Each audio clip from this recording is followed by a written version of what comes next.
connaissez la définition d'une toxine? C'est une substance toxique qui peut menacer l'intégrité d'un organisme vivant. Vous savez qu'il existe 5 toxines du leadership, 5 comportements à éviter à tout prix lorsqu'on est en position de leadership. C'est ce qu'on regarde aujourd'hui.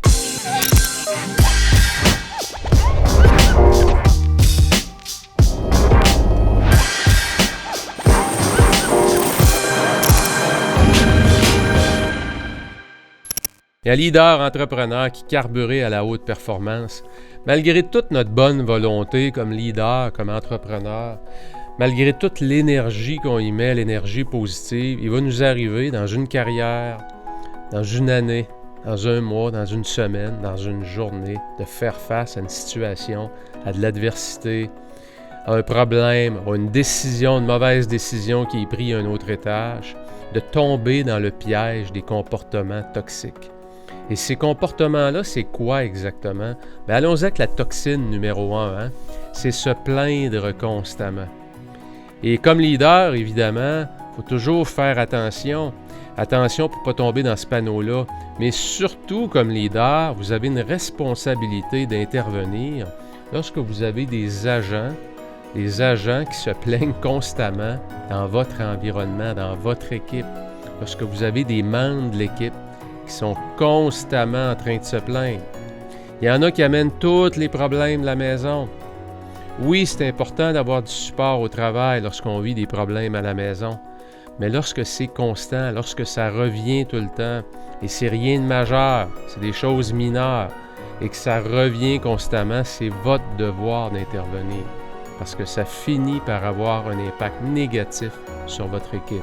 Donc, toxine numéro 1, se plaindre constamment. Toxine numéro 2, critiquer constamment. Et ça, normalement, lorsqu'on dit le mot critiquer, il nous vient presque tout le temps un nom ou un visage d'une personne ou deux qui, on dirait, qui se lèvent le matin comme ça. Ils se lèvent pour critiquer constamment. C'est jamais correct, c'est jamais à leur goût. C'est jamais comme ils veulent. Le produit jamais bon. La direction prend toujours des mauvaises décisions. Vous savez, il y en a. D'aller chercher en dessous, plus loin, qu'est-ce qui se cache derrière cette critique-là? C'est quoi exactement? Est-ce qu'il n'y aurait pas peut-être une opportunité d'amélioration? Et lorsque c'est de la critique négative, simplement pour dévaloriser la direction ou pour impacter négativement des gens autour d'eux, bien écoutez, on tolère trop souvent ces gens-là. Savez-vous pourquoi? Savez-vous qu'est-ce que j'ai vu le plus? C'est parce que ces gens-là sont protégés à cause de leur performance. Et on en a parfois des ultra-performants qui contribuent énormément aux résultats, mais qui sont des éléments excessivement négatifs, qui critiquent toujours. Et on persiste à les garder. On persiste à les garder comme leaders à cause de leur performance. Et dites-vous une chose, il y a un prix à payer un jour pour ça, parce que vous lancez un très mauvais message. Vous lancez un très mauvais message au reste de l'équipe, que dans le fond, tout est permis. On peut dire n'importe quoi ici. Alors, si la performance protège les gens qui critiquent, dites-vous que vous n'êtes pas dans la bonne zone. Est-ce que ça veut dire qu'il faut aller jusqu'à remercier cette personne-là? Bien, écoutez, je pense qu'il y a plein de solutions avant de disposer d'un ultra-performant. Ils ne sont pas faciles à trouver. Donc, est-ce que vous avez fait vos devoirs? Avez-vous adressé les situations une fois, deux fois? Est-ce qu'il y a eu une cadence, une montée dans les sanctions, si ça nécessite des sanctions? Alors, dites-vous une chose, il y a des gens parfois qui ont besoin qu'on aille plus loin. Il y a des gens où on a besoin d'intervenir de façon un peu plus incisive et c'est ça qui les remet dans le droit chemin. Alors, parfois, en faisant ça, vous rendez service à cette personne-là qui critique constamment. Et imaginez si à cause de votre intervention, sa performance augmente encore d'un niveau de plus. C'est déjà un performant.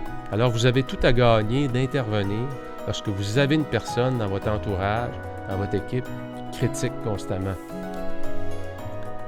Toxine numéro 3. Être négatif constamment. Il y a des gens Vous savez, sur une batterie, il y a 2 pôles, hein? Le plus et le moins. Il y a des gens, on dirait, qui sont venus au monde, il y avait juste un fil de connecté, c'était sur le négatif. C'est votre rôle de leader, s'ils sont dans votre équipe, d'aller chercher l'autre fil puis connecter ça aussi. C'est votre rôle, c'est votre devoir. Gardez pas des gens négatifs dans votre entourage. Gardez pas des gens qui rendent tout l'environnement toxique. Ils ont souvent, ces gens-là, un pouvoir énorme. Un pouvoir énorme de contamination. Vous savez qu'une toxine, ça se répand dans le corps. Un élément toxique négatif dans une équipe, ça se répand dans une équipe. La gangrène peut pogner dans votre équipe. Attendez pas, intervenez. Ne laissez pas traîner les choses trop longtemps. Et comme leader, souvent, on est mal à l'aise. On ne sait pas trop comment s'y prendre. Allez-y sur une rencontre, 1 à 1. Parlez de l'impact que ça a, mais soyez surtout spécifique. Donnez à la personne pour qu'elle comprenne bien. Parce que souvent, les gens qui sont dans cette situation-là, savez-vous quoi? Ils en sont souvent même pas conscients. Parce que c'est leur mode de vie, c'est leur style de vie. Alors, soyez spécifique. Donnez des comportements précis. Apportez des paroles précises qui ont été dites. Et ça va aider votre personne à changer ses comportements. Et vous allez le sentir dans la rencontre. Si la personne, d'un, fait une prise de conscience et que vous sentez qu'elle a le désir de s'améliorer, ben chapeau! Vous venez de convertir un performant négatif en performant positif. Dites-vous une chose, il va toujours rester un câble de connecté sur le négatif, mais il va en avoir un nouveau de connecté sur le positif. Ça, c'est votre victoire à vous, c'est la victoire de la personne aussi. Okay? Donc, se plaindre, critiquer, être négatif. 4e toxine, dans toutes les entreprises, c'est une toxine qui existe, le mémérage, le commérage. Malheureusement, il n'y a rien à faire. Il va en avoir tout le temps. Votre rôle, par contre, quand je dis qu'il n'y a rien à faire, je veux dire par là qu'il y en aura toujours du mémérage. Et vous ne pouvez pas bannir le mémérage, mais vous devez le contrôler. Particulièrement lorsque ça l'attaque la réputation des gens. Pour le reste, écoutez, il y en aura toujours. Il y a peut-être des choses plus importantes qu'essayer d'être au courant du mémérage. Mais lorsque ça vient à vos oreilles comme leader et que ça l'attaque la réputation des gens, vous devez intervenir. Intervenir comment? Éduquer vos troupes. Le mémérage, la plupart du temps, ne nécessite pas une intervention directe. Ça nécessite de l'éducation. Ça nécessite de sensibiliser vos troupes à l'impact négatif de faire ça. Alors allez-y avec l'éducation de vos troupes pour le mémérage. 5e toxine. Et ça, dites-vous une chose, c'est probablement la toxine dont vous êtes, comme leader, le plus susceptible d'utiliser vous aussi. Trouvez des excuses.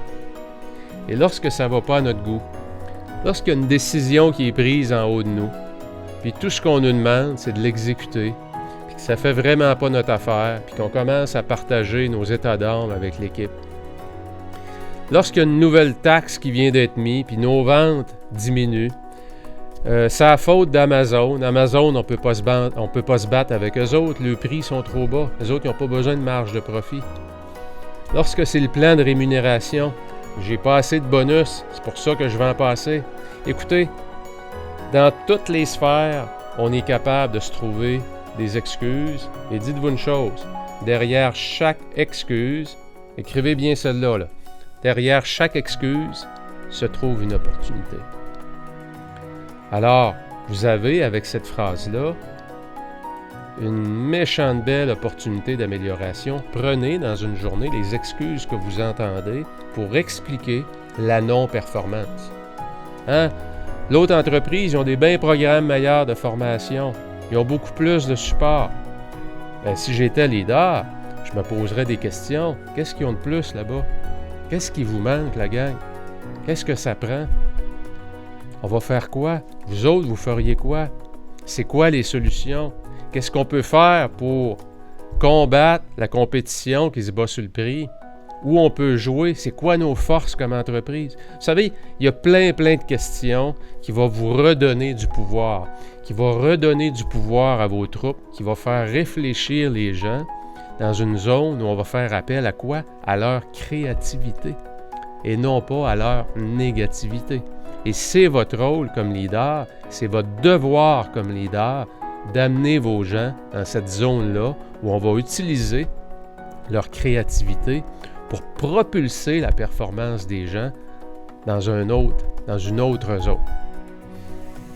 Alors écoutez, j'espère que ça va susciter à tout le moins une réflexion, mais au-delà de la réflexion, vous savez que juste une réflexion sans action, ça va finir par être une illusion. Si ça vous fait réfléchir, demandez-vous quelle intervention vous devez faire. Qu'est-ce que vous devez attaquer cette semaine? Où vous devez mettre l'emphase? Est-ce qu'il n'y a pas une personne ou deux dans l'équipe qui, c'est vrai, je l'ai toléré trop longtemps, puis là, je dois la rencontrer. Avant de la rencontrer, préparez-vous. Préparez votre rencontre. Parce que vous savez, discuter de toxines, c'est des sujets délicats et les gens réagissent comment la plupart du temps lorsqu'on les rencontre pour ça? Ils sont sur la défensive. Donc, préparez bien votre rencontre. Assurez-vous que ça va finir de façon constructive. Alors, je vous souhaite une excellente semaine dans votre zone de haute performance.